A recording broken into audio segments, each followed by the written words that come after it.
the end of the session. This is Janice, and Chopsticks is on the floor there, and this is their roadmap to success. Now, we primarily worked here with Janice, and Janice's big problem is really she didn't have any rules and structure, and her guardians did things to confuse her into thinking that she had more authority than she actually did. For dogs in the dog world, only the dog that gets is the leader or the leaders gets free attention and affection. This is going to be a problem for the guardians, but I'll explain this and why this is a problem in a minute. But if we pet the dog for no purpose, that can confuse the dog and thinking it's a leader. But it's also important to remember that anything your dog is doing when you pet it is what you're reinforcing and rewarding. So if the dog is barking or anxious or nervous or fearful or stressed or excited and I pet it, I'm going to make it a little bit more stressed or excited or whatever it is every time I do this. It's a natural human instinct, but for dogs it's going to backfire. So in the future, what we're going to do if the dog's here and it's upset, we can touch our hand and leave it on the dog to let it know I'm here with you. They associate touch with love without reinforcing it. Now, to help the guardians stop doing that, I went over my petting with a purpose philosophy. My petting with a purpose philosophy is if the dog demands attention by jumping up on us, scratching at us, nudging for attention, we instead of giving the dog what it wants, we give the dog a counter order. Now, Chopsticks likes to jump on the lap. She can't actually do that, so we won't have to do it with her. Chopsticks isn't as big of a deal, so if he's on the furniture, we don't care as much as for her because I think he's following her lead with the barking and whatnot. But he's he's a great dog. He's got a great personality. You would do too when you're not being a pistol. Okay, so she disagrees. So basically, for petting with a purpose, we're going to make the dog do something to earn its affection. So if it nudges us, we're going to give it a counter order. And when it does what we want, we're going to pet it under its chin. Remember, whenever you pet a dog, try to pet it under the chin if you're rewarding it because that facilitates that nose-up orientation. They feel good about themselves. And then I'm going to say the word sit. Or if she's already sitting, I'm going to ask her to come and sit over here. Or I'm asking her to lie down. She just has to do something to change her state. Or prepay for it. Because after she does this enough, she's going to come start sitting in front of us saying, I'm sitting, I'm asking for attention. Can you scratch me behind the ear? Well, yes, you said please, and we're teaching her proper manners. And so now, instead of doing what most people do, most people actually, it's validating for a dog to get attention from the humans. They don't put much difference between good attention and bad attention. So if I'm yelling at the dog for doing the wrong thing, this is what most people do to train their dogs to misbehave. Because when do they get attention from us? When they make mistakes. When they do things we like, we ignore it. We don't give them any attention. And that's kind of our culture. We complain when there's a problem. We don't give people compliments. It should be the other way around. The world will be a better place. Well, with our dog, it certainly will be a better place if we start giving her attention and affection for doing things we like. So when she tells me what to do, nothing happens. But if I tell her what to do and she does it, she gets a reward. Now, after a while, she'll start, like I said, prepaying or offering that attention. And we say recognize, testify, or reward to the people in the room so they understand, hey, we need to go pet the dog because it just did something we want. She's obviously pretty comfortable with me. Normally, she would not be doing this. Okay, so passive training is rewarding the dog for desired actions and behavior. Right here, I could pet her and say crash. She just laid down on her own accord. Passive training is waiting for the dog to do something that you want and recognizing it and rewarding it within that 3-second window. So every time the dog comes to me and I pet it and say come. Or if I didn't see it, somebody else in the room says testify. I look at the dog and I pet it and say come. The reason I say testify is I like fun command words. So try to come up with fun command words for the dog. Petting with a purpose and passive training are the two easiest things that guardians can do that will have the biggest impact on the dog, but everybody has to be on board. Somebody's petting without a purpose, that's really undermining all the work and it's being really disrespectful for all the work that everybody else is doing. Because the dog's going to hold out, well, he pets me without a purpose, so you should too. Well, she's kind of basically a spoiled little dog, and we need her to come back to earth and understand the world is not her oyster. It's not healthy for her to think that the world is her oyster because she thinks she's in charge of everything. Every sound that's outside, she barks at. People come in the house that she doesn't like, she barks at them to get them to leave. If people stop petting her, she barks at them. She's not getting her attention, she barks at them. That's what she's learned. So the more that we pet her with a purpose and desired actions and behaviors, the more that she will continue to offer those things. Now, I'd like the guardians actually to the oldest child that lives here actually has done a lot of work in terms of training dogs. Dogs have confidence just like humans. And the more skills and knowledge they have, the more confident they are. The more reactive a dog is, typically the more insecure they are. These dogs really don't know very many commands. So one of the things I'd like there's 3 people that live here. I'd like the people to all make a commitment to teach the dog 5 new tricks or commands. We're going to do 1 a week. So whoever's starting maybe starts on Sunday. We go to YouTube. all these dog trainers will teach you how to do all these different tricks and commands. Crash. And that's the word I like to use.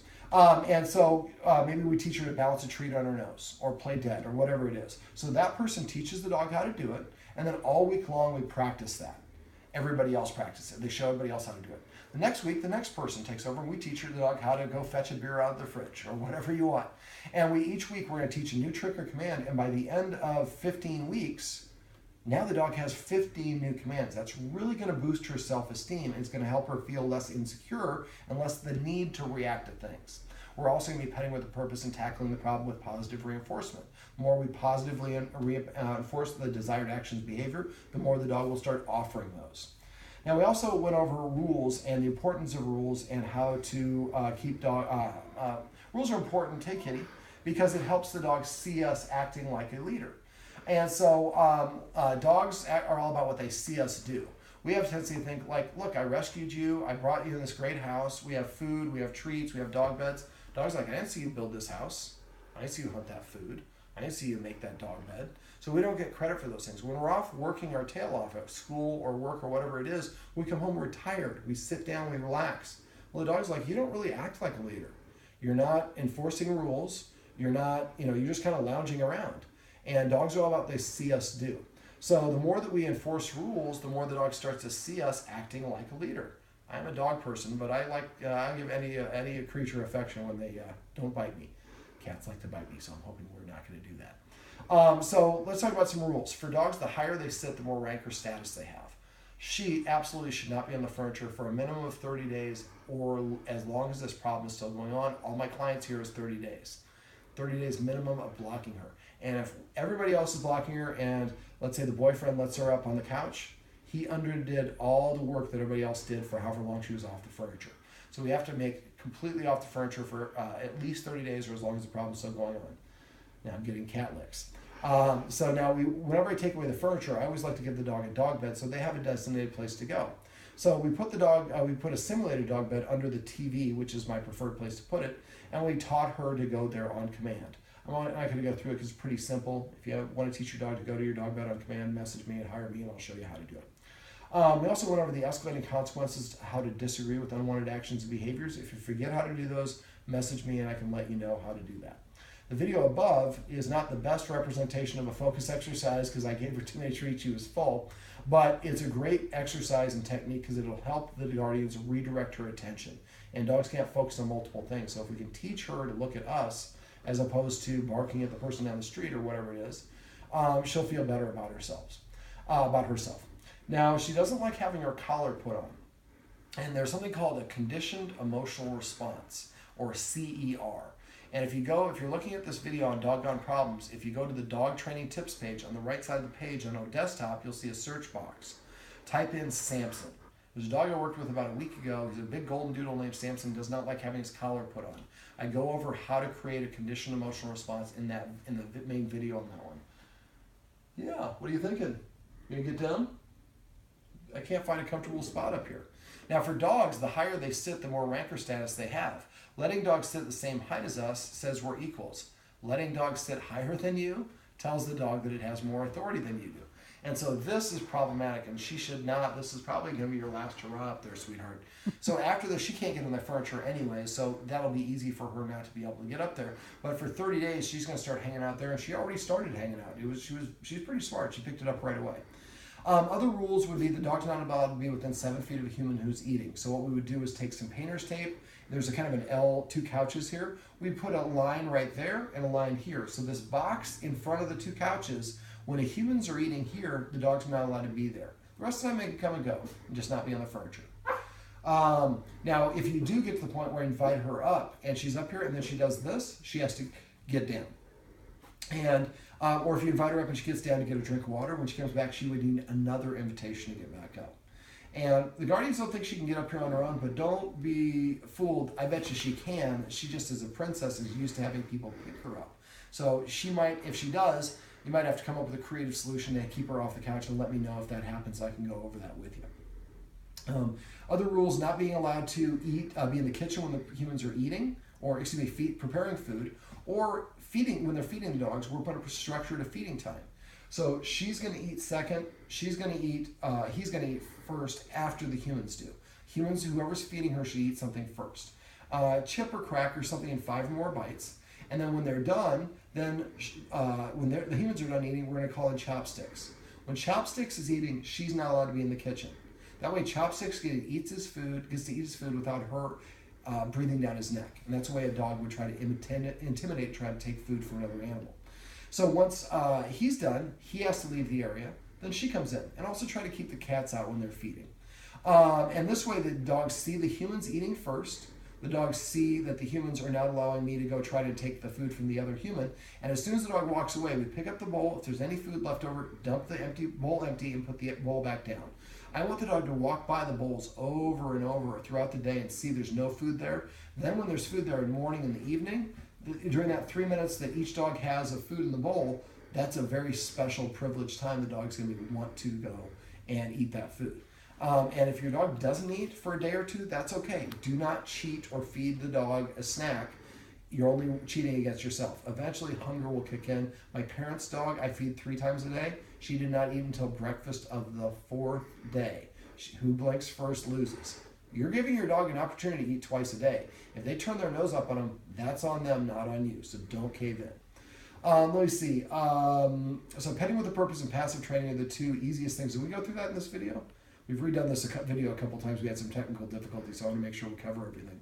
Let me see. When we go out a door, the dog should go out the door after the human.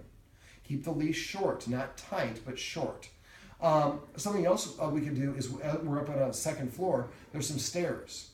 Don't let the dog race ahead of you down the stairs. Go take 3 or 4 steps and stop short. And don't let the dog go a step past where you're standing on. Then take 2 steps and stop short. Then 1 step and stop short. And then 5 steps. The dog never knows how many steps, but the idea is the dog can't move ahead of you. And the steps, because it's uneven setting, gives you the ability to help the dog literally stay at your same level instead of being just slightly in front. Something else we could do is when we have guests come over, it'd be nice if the guest actually went out for a walk with the dog. It changes setting or scenery can help a dog. Just like us, if we have something bad going on, sometimes we'll go out and take a walk and clear our head. Same sort of thing happens for dogs. Also, the stimulation of the environment can help just be a little bit distracting for the dog. And dogs get over things by literally moving forward. Now, her harness she was able to wiggle out of, so I recommend probably getting a martingale collar, which is called a no-slip collar. There's 2 loops, a big loop and a little loop. And as I dribble treats down the couch. But basically what we do for the martingale is, here's like 1 loop, and then we have a big loop for the collar itself. This part, the big loop of the dog's head goes in there. The small loop is for the trick that, what I call the twist of the leash. And so we put this on the dog's spine, you attach the leash to it, we run the leash around the dog's chest, behind both front legs, so it's in the armpits, and then we run it through this loop, always towards the head, never towards the butt. And I'm going to give the guardian some business cards that'll explain how to do this. But this way, when you pull the collar, you're actually pulling this small loop, and it cinches shut because it's attached to the collar on this side. So it actually makes the collar constrict. If you have it sized properly, the dog will not be able to pop it off their head. Guaranteed the dog cannot get off the leash.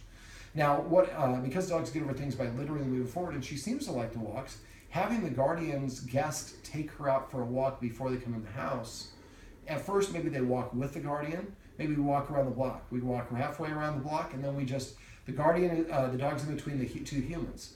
And when we get halfway around the block, the human, who's the guardian, just kind of hands the leash to the guest. Now the guest is controlling the walk. And again, short leash, don't let the dog walk in front. And now the dog is associating the walk with the arrival of the guest. That's a positive association. Now when I came in, I gave her some treats, but she was still so worked up. I ended up giving her a couple bully sticks, and I finally was able to hold the bully stick, and then she calmed down while she chewed it. And ever since then, we've been pretty okay. But if I got up here, she would absolutely bark at me because she's so used to doing that. And again, she thinks she's in charge. The lack of rules has caused her to think that she's in charge. Being up here makes her think she's responsible for us, but the humans don't listen to her because we don't perceive her to be a leader. That stresses her out. So I'm pretty sure she's got cortisol in her blood, and that cortisol has caused her to have a dog equivalent of PTSD. She's been in a heightened sense of alert for too long because she's got to always be on duty because her humans don't listen to her. And as a result, she is cranky. because just like we would if we're a mom that hasn't slept for a couple of years because you're raising your kid by yourself, got to mad props to those kind of moms. But that's hard to do. That's double duty. And it's hard for the dog because we don't listen to her. She warns us that something's bad's going to happen if we leave without her. We leave without her anyways, and she panics and freaks out. And we get a little bit of this. Now she barks at everything.